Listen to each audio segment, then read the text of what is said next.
dia a dia. Marmita é fria, mas precisa ir trabalhar.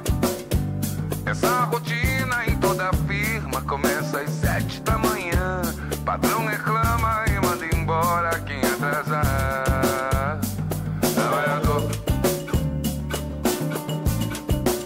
Trabalhador brasileiro, e sem dinheiro vai dando um jeito, vai pro serviço.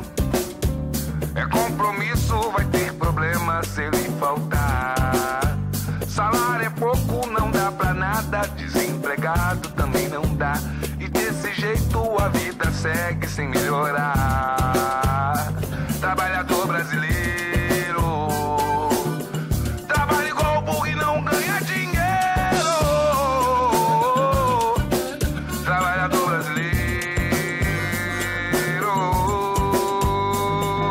Olá, amigos e amigas, começamos esse programa Sindicatos em Movimento, programa feito para você, que tem o patrocínio do Sindicato dos Textos, Sindicato dos Professores, Sindicato da Constituição Civil, temos ainda do sindicatos bancários e outros sindicatos da nossa cidade. Esse programa é feito para você, que traz o debate do que está acontecendo no Estado, no país, no nosso município, para a gente fazer uma análise dessa conjuntura.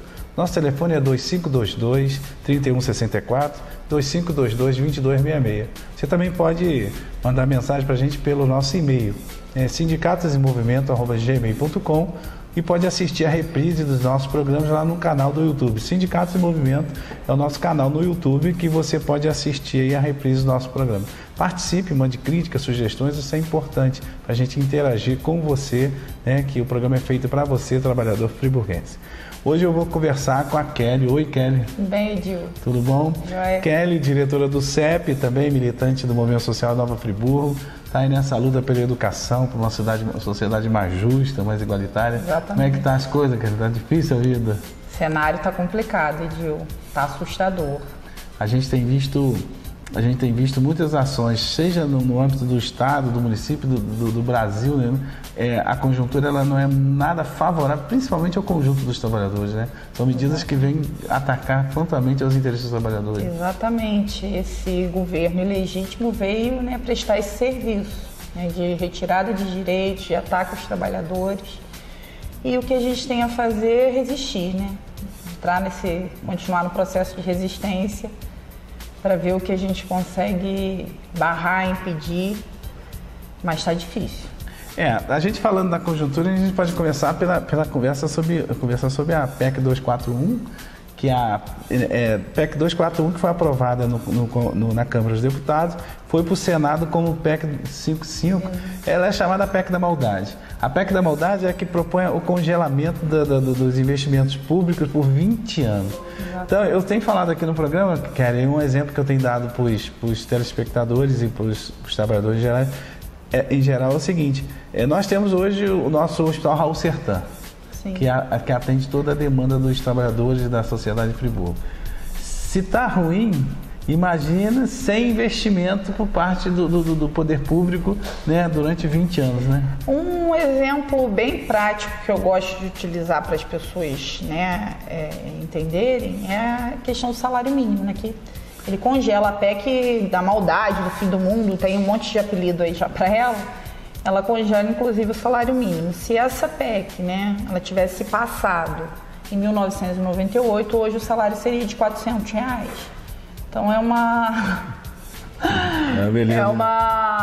um exemplo, acho que bem didático, digamos assim, E a gente tem chamado a atenção, principalmente do conjunto dos trabalhadores, que a grande mídia, ela se cala, A gente teve, infelizmente, essa tragédia da Chapecoense, do time de futebol. No dia da votação, No dia da votação e no dia onde... Lamentável.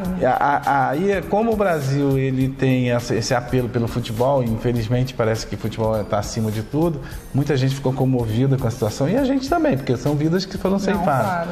Mas, com isso, parece que eles se aproveitaram, na calada da noite, e apresentaram os projetos à Câmara lá com o seu Rodrigo Maia, Isso eu não tenho a menor dúvida, meus sentimentos, inclusive aí para as famílias. Tem um rapaz que era do município vizinho nosso aqui. É o Tiaguinho. Exatamente. Então, nossos sentimentos para a família, para as famílias, mas infelizmente, né, a imprensa, prestando um desserviço, usa, né, do sofrimento, né, dessas pessoas para entrar numa lógica até de sensacionalismo, enquanto a gente tem, né, na Câmara Federal esse processo de ataque gravíssimo aí contra os trabalhadores sendo passado, sendo aprovado.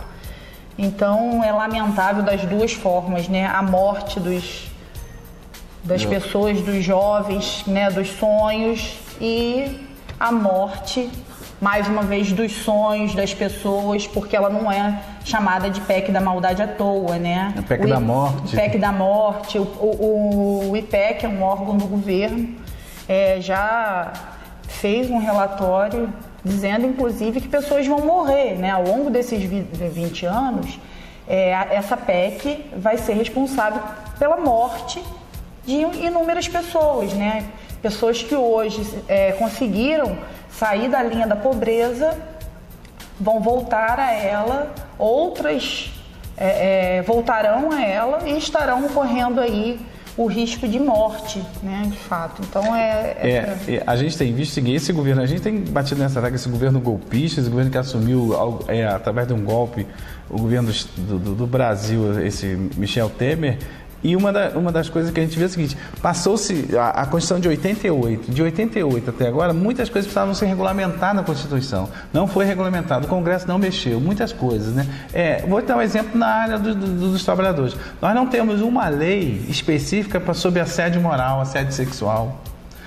Usa-se o Código Civil, usa-se algumas leis para trabalhar a questão do assédio moral, do assédio sexual, principalmente no âmbito do trabalho. Não existe uma lei, a Constituição prevê os direitos das pessoas, mas essa lei não foi, está lá no Congresso parado. Agora, aí vem esse governo ilegítimo, que tem um ano, vai ter 2 anos, 1 ano e 8 meses, e apresenta uma reforma que vai atingir o conjunto da sociedade por 20, 30, sei lá, são décadas que conquistas que foram com muito suor que a gente conseguiu.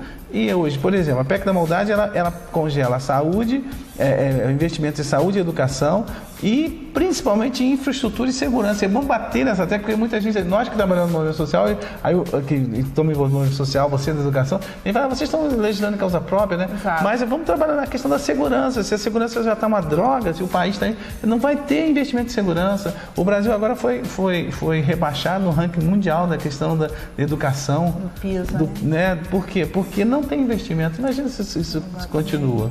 Não é verdade? É lamentável, Gil. A gente está...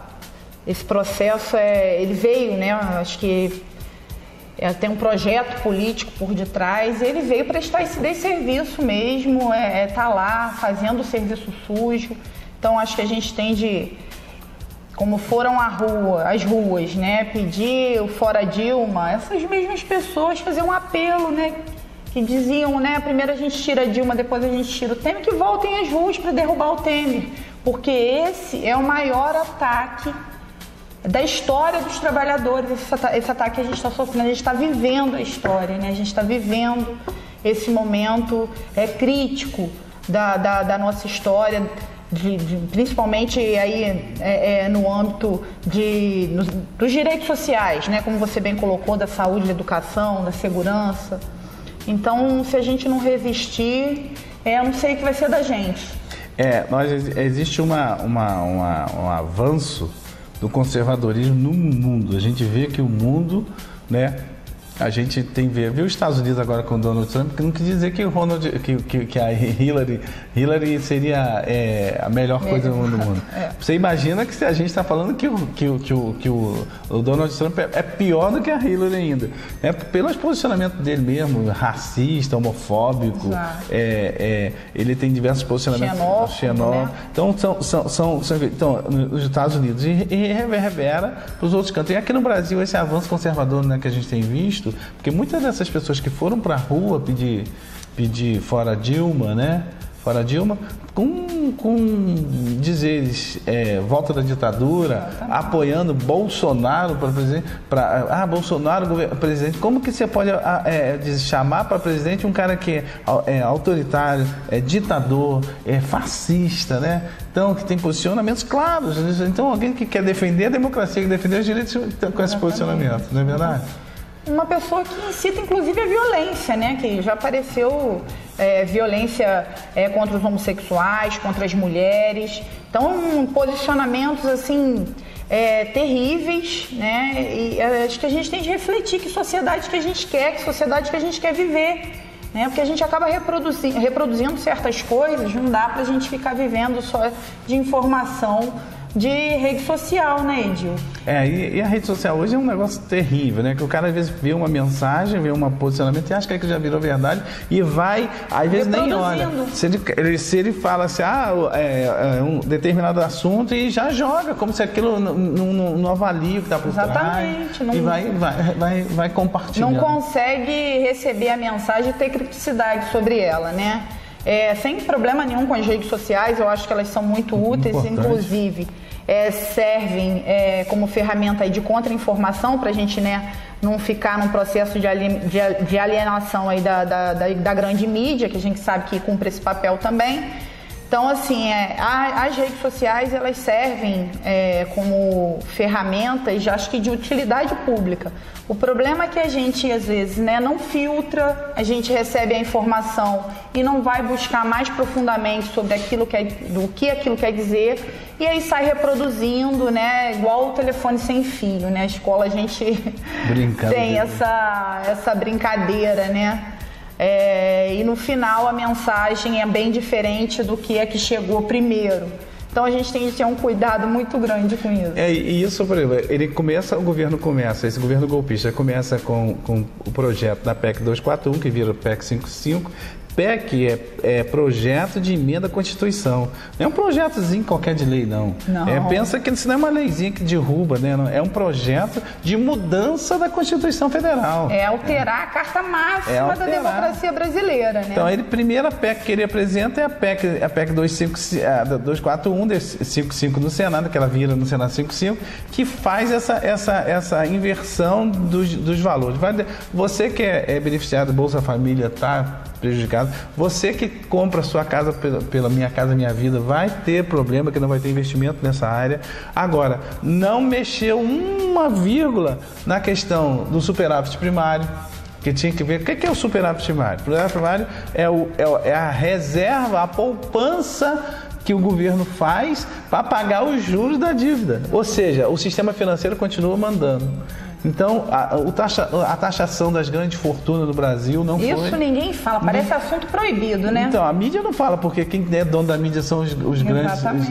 Os grandes... Os que detêm, os detentores das grandes fortunas. Se tomasse uma decisão dessa que atingisse a todo o conjunto da população e menos os trabalhadores que já são penalizados, nós não teríamos esse grande problema. Então, essa PEC da maldade, ela faz isso. E tem um problema que é muito sério, Kelly. A gente vê um adormecimento, acho que é isso, de parte da população, de que realmente as instituições estão desacreditadas. Você vê grande parte dos partidos políticos, na sua maioria, estão envolvidos em esquema de corrupção. Verdade. As instituições tão desacreditadas. Até as igrejas, né? Que você vê que eu sou cristão, a parte das igrejas evangélicas, principalmente, a católica, elas estão desacreditadas junto à população. Então, as instituições estão sem crédito. Isso está fazendo uma apatia da população, né? A gente tem vivido uma crise de representatividade, né, Edil? Assim, eu não culpo as pessoas, porque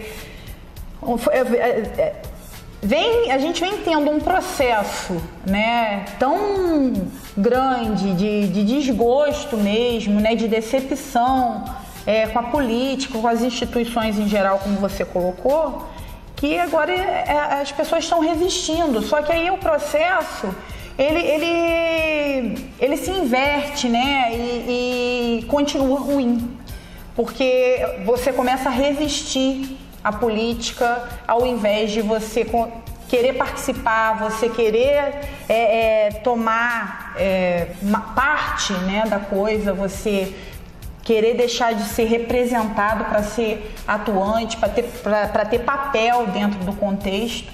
Então, as pessoas, ao invés de, né, começar a fazer essa análise de participação, não, elas fazem uma análise de ainda mais retirada, né, de se ausentar de todo o sistema. E isso a gente sabe muito bem a quem que beneficia, né? A quem está lá, é um ciclo, acaba sendo um ciclo vicioso, né? A gente... E uma coisa que eu tenho percebido é a cultura do ódio, né? Então, as pessoas, hoje, se eu tem um posicionamento e você tem outro, existe hoje uma cultura do ódio, e a gente vai conversar sobre isso no próximo bloco, porque a gente vai ao intervalo e volta já já.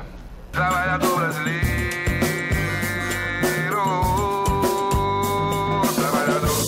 O Sindicato dos Trabalhadores da Construção Civil do Centro-Norte Fluminense, com sede em Cordeiro, na Rua Padre André Boaventura 19 Centro, telefone 2521-1212, e em Nova Friburgo, na Rua Aristão Pinto 91 Centro, telefone 2528-7314.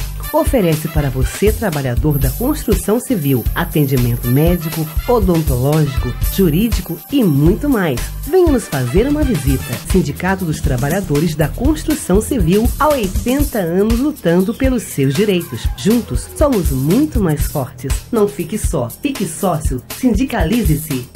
trabalhador brasileiro.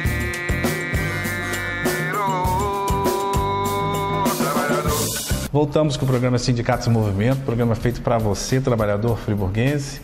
Nós temos o apoio do Sindicato dos Professores, do CEP, do Sindicato dos Bancários, do Sindicato da Construção Civil, do Sindicato Esteio, Sindicato Metalúrgico, diversos sindicatos da nossa cidade apoiando você, trazendo informação pertinente ao conjunto dos trabalhadores de nossa cidade.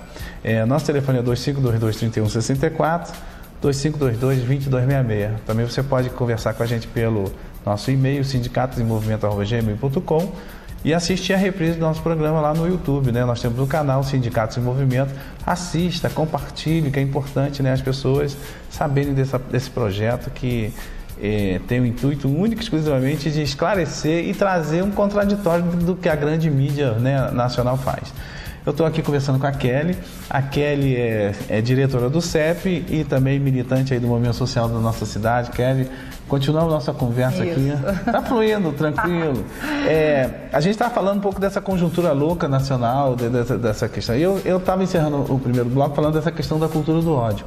Uma das coisas que tem muito me preocupado, a gente estava falando da PEC 241, onde que às vezes a gente tem um posicionamento, pessoas que são contra já vê a gente como se fosse inimigos e começam a falar um monte de asneira. Ainda mais em outros assuntos, quando você fala mesmo da questão do fora Temer, diretas já, então tudo um conjunto. Isso é muito preocupante, essa cultura do ódio que existe hoje na sociedade. Tá assustador, né? Não só no Brasil, você, né, já tinha comentado no bloco anterior, que é uma onda conservadora que avança pelo mundo, né? A gente teve aí a vitória do Trump nos Estados Unidos, como você bem disse, o cara é um verdadeiro fascista, né? Tem um histórico de perseguição, até de incentivo à violência. Ele é imperialismo clássico, né? Exatamente. É essa impressão que me dá, né? Esse retrocesso, porque a gente pode citar países capitalistas, inclusive, né? Senão a gente começa numa lógica, né, de ação de esquerda, de direita, e não é isso também, né? A gente tem posição, não queremos fugir disso, né? Não estamos aqui para ser neutro, neutralidade não existe. Mas a gente pode citar países, né, capitalistas que tiveram avanços sociais, que veem o investimento na questão humana, né, como investimento e não como gasto, não como despesa. E aqui no Brasil o retrocesso nesse sentido foi enorme, porque o que a gente tinha já não era o suficiente, né? Um programa assistencialista necessário, né, para tirar as pessoas da fome, é o mínimo, né? Se comer é o mínimo. Então a gente viu uma série de programas sociais nesse sentido. E aí as pessoas fazem críticas, a gente tem as nossas também, né, Edil? Mas é uma necessidade, né, para que as pessoas saíssem... Precisa avançar. Exatamente, saíssem da linha da pobreza. E aí quando a gente, né, consegue avançar, e não foi em curtíssimo tempo, não, né? Foi num tempo relativamente longo, né, para tal processo, a gente tem agora uma estagnação e pior, um retrocesso, né? A gente está fazendo uma curva na história, a gente está caminhando para trás. É verdade. Porque a ideia é justamente essa, de você tá caminhando para a barbárie, né? Kelly, para selvageria, não sei. Você é mais nova do que eu, então eu ainda tenho um pouquinho de estrada, um pouquinho mais que você. Por exemplo, eu estava conversando até com os amigos. Em 1984 eu estava na Candelária no comício pedindo direta já. E a gente está quase fazendo isso de novo. Sabe o que é isso? Eu outro dia fiquei pensando, que loucura. 1984, então, 94, 2004, 30 anos atrás, eu estava na Candelária, ali, num comício que deu 1 milhão de pessoas, espremida ali, direta já, que tinha a emenda Dante de Oliveira, aquelas coisas que a gente estava lá no palco, tinha, eu lembro, era Ulisses Guimarães, Brizola, Lula, o movimento social mais consequente estava todo ali, e a gente lutando por direta já perdemos naquele que a emenda foi derrubada, com 1 milhão de pessoas, mais de 1 milhão de pessoas na rua naquela época no comício. E hoje a gente está caminhando porque a gente está vendo que esse governo ilegítimo, ele vem todo sujo, né? Que o PMDB é o pior partido que tem no país, no sentido que ele vem o plano. A corrupção está intrínseca, né, no PMDB, e aí no PP, no DEM... Sim, todos que estão ali, todos né? que estão junto, o PSDB, que ninguém fala do PSDB. Aí o que acontece? A nossa saída talvez seja, talvez não, já né, de nossa bandeirinha direta já, para ver se a gente muda tudo eleições gerais. Eleições gerais, acho que só está mudando o termo, porque na verdade é isso mesmo. Eu fiz uma publicação no meu Facebook que foi um desabafo, assim, que eu nunca imaginei que a gente já está vivendo isso que a gente está vivendo hoje, essa conjuntura, né? Ficou uma coisa tão louca que você não consegue mais acompanhar exatamente, né? Por mais que você leia, são tantos ataques, acontecem tantas coisas. E todo dia. Todo dia você levanta com uma má notícia. Né? Por exemplo, eu costumo brincar que... E olha que é ano par, hein? Quando vier o ano ímpar... É verdade, nós estamos enrolados. Você tem ideia. Então, essa proposta neoliberal clássica, voltando, retroagindo a todo um processo que o mundo estava rejeitando e agora volta com força, isso me preocupa muito. E aí agora o governo, semana passada, apresenta no Congresso Nacional uma reforma da Previdência. Outra reforma. Outra reforma. Esse PMDB de Michel Temer, golpista Michel Temer, com seus aliados, PMDB, PSDB, estão defendendo uma reforma da Previdência. A proposta de reforma da Previdência, ela é horrível, né? A gente entende pelo movimento social que a Previdência não tem déficit. E a gente vai assistir um vídeo agora, cara, que esse vídeo ele é bem didático, de 2 minutinhos só, para mostrar que a farsa da reforma da Previdência. A gente vai assistir o vídeo e volta já já. Os últimos governos tentaram pôr as mãos na nossa aposentadoria. Agora, querem aprovar uma reforma que aumenta para 65 anos a idade mínima para a aposentadoria de todos os trabalhadores. Para tentar justificar esse grande retrocesso, divulgam uma série de mentiras. Dizem que a Previdência dá prejuízo e que a reforma seria necessária para garantir a aposentadoria das próximas gerações. Você já ouviu tudo isso, não é? Veja agora quais são as mentiras por trás dessa história. O governo esconde que mais da metade desse rombo é causado por benefícios concedidos às empresas. Bilhões em contribuições previdenciárias deixam de ser pagos todos os anos por causa das políticas de incentivo. A segunda grande mentira é incluir apenas as contribuições dos trabalhadores e das empresas nas contas da Previdência Social. Na verdade, previdência, assistência social e saúde fazem parte da Seguridade Social. Esse sistema conta com diversas fontes de financiamento, previstas no artigo 195 da Constituição Federal. Além das contribuições de trabalhadores e empresários, o governo também é responsável por repassar as contribuições sociais. O suposto rombo divulgado pelo governo se transforma em superávit quando somamos todas as fontes de financiamento. O problema é que o governo descumpre a Constituição desde os anos 90. Receitas que deveriam ser destinadas à Seguridade Social são desviadas para o pagamento da dívida pública, com mecanismos como a desvinculação de receitas da União. Querem tirar direitos de milhões de trabalhadores para continuar alimentando uma dívida questionável, que enriquece apenas alguns empresários, banqueiros e investidores. Não dá para aceitar uma proposta baseada em mentiras. Compartilhe esse vídeo e ajude a desmascarar a farsa do rombo. Diga não à retirada de direitos.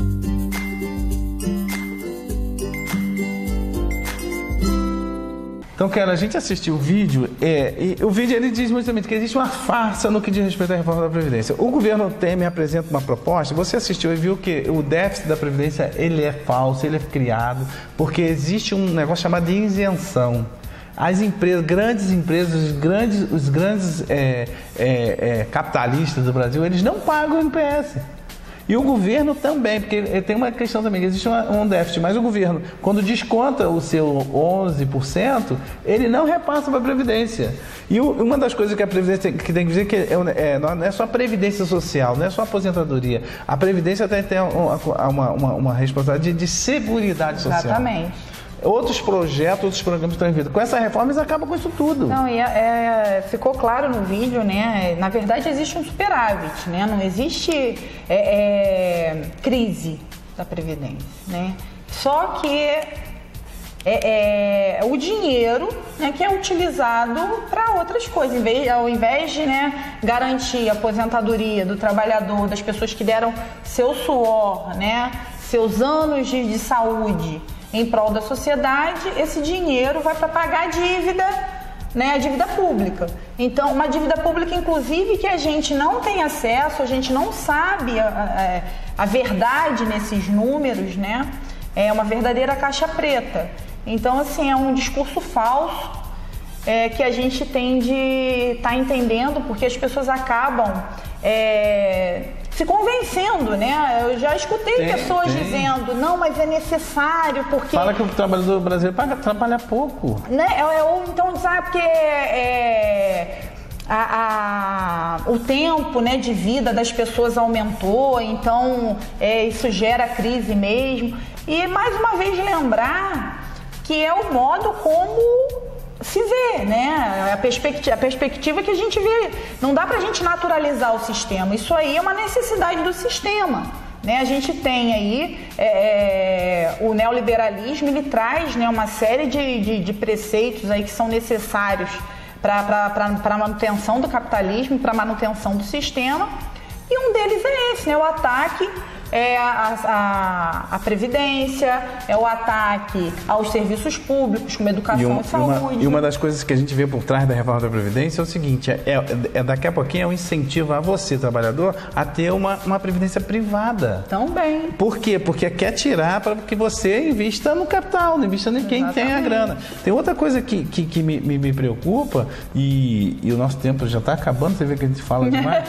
Então, é o seguinte, a proposta da reforma da Previdência, você vai se aposentar com 65 anos, o trabalhador, tanto homem quanto mulher, no mínimo 29 anos de contribuição. Desvincula a aposentadoria do salário mínimo. Então significa o quê? Hoje você se aposenta ganhando um salário mínimo. A partir de agora que você se aposentou, você vai ter uma correção em cima do INPC. Você não vai ter a correção junto com o salário mínimo. Se tiver uma política de valorização do salário mínimo, daqui a pouquinho o salário mínimo, vamos dar um exemplo hoje, que vai passar para 946, se a sua é 808. Com 7%, não vai chegar a 946. Então, a aposentadoria vai ser abaixo do salário mínimo. Eu acho que isso é totalmente inconstitucional. Outra questão, aí você vai ver as prefeituras continuar pagando baixo salário mínimo aí. Outra questão as pensões. Hoje, você que tem pensão, se Se você for pensionista daqui para frente, você só vai receber 50% do valor da pensão. Se seu marido faleceu, ele ganhava 2.000, sua pensão seria de 2.000, você só vai receber R$1.000. Será que o custo da vida da pessoa diminuiu? Não, e os lucros dos bancos, né, que só aumentam, né? E a taxação das grandes fortunas, que ninguém... É tabu, ninguém fala sobre isso. Por que é que o mais pobre, né? Porque é que o trabalhador tem que pagar por essa crise, uma crise que é do setor privado, inclusive, não é do setor público. É verdade. Então a gente só está chamando a atenção para essa questão da reforma da Previdência para que você, trabalhador, fique atento, não ouça tudo que vem da grande mídia, né? na rede social, achando que está tudo bem. Não, está ruim. Quem vai sair perdendo é o conjunto dos trabalhadores, nós vamos sofrer, e daqui a pouco eu vou dizer o seguinte para você: você vai trabalhar até morrer e não vai se aposentar. Ou isso, ou tem de começar a contribuir para a Previdência desde lá do testículo do pai. Porque dizem que... Não é possível. Já tem gente já pedindo aposentadoria, né? Já falando pedindo aposentadoria para tentar fugir da... E aí, então a gente tem que chamar a atenção aqui nesse programa muito sobre essa questão da reforma da Previdência, da PEC 241, e chamar a atenção do conjunto dos trabalhadores, que nós precisamos de só a luta que muda a vida. Exatamente. Não adianta a gente achar que vai ter alguém que vai vir, que vai solucionar. É na mobilização, na organização, na luta, no dia a dia que a gente vai conseguir mudar isso. Não vamos conseguir nada. A gente teve um exemplo, né? Lamentavelmente, a grande mídia, mais uma vez, não presta um serviço legítimo de informação. A gente teve um protesto, né, na LERJ, no Rio de Janeiro, dos servidores públicos que estão sem salário, né? Os servidores aposentados receberam o salário parcelado em 6 vezes, e a sexta parcela ainda não, isso do mês passado, e a sexta parcela ainda não foi paga, e o governo Pezão, né, PMDB, disse que não vai pagar. É um verdadeiro calote, né? Estão dando verdadeiros calotes aí no servidor público, nos aposentados.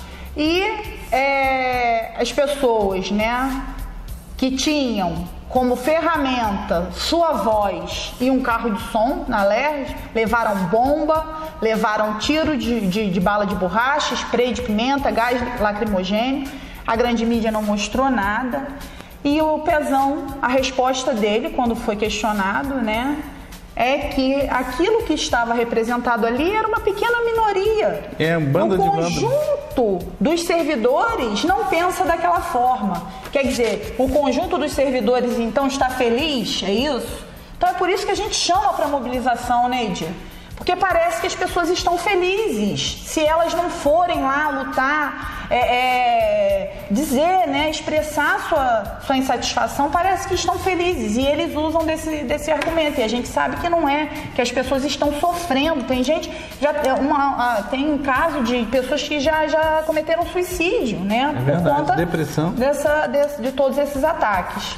É isso, a gente chama você, trabalhador, a população em geral, apoio ao movimento social, apoio aos trabalhadores, principalmente aos funcionários públicos que estão sendo atacados diretamente por esse governo, tanto no governo federal, no governo do estado, né? Apoio a uma manifestação, não são vândalos, são trabalhadores que estão na luta por seus direitos. Isso que a gente está aqui, e todo o apoio nosso do programa a esse movimento, e vamos estar aqui sempre, na medida do possível, trazendo para vocês informações. Kelly, eu só queria te dizer que nosso tempo acabou. Queria que você fechasse aí. Então, eu queria, assim, pedir, né, eu não sei se eu posso chamar de companheiros, né, mas são servidores públicos também, os servidores da segurança, a polícia militar, né, fazer um clamor à polícia militar, né, que se entenda enquanto servidor público, né, e não cometa as arbitrariedades e o uso da força desnecessário que foi infringido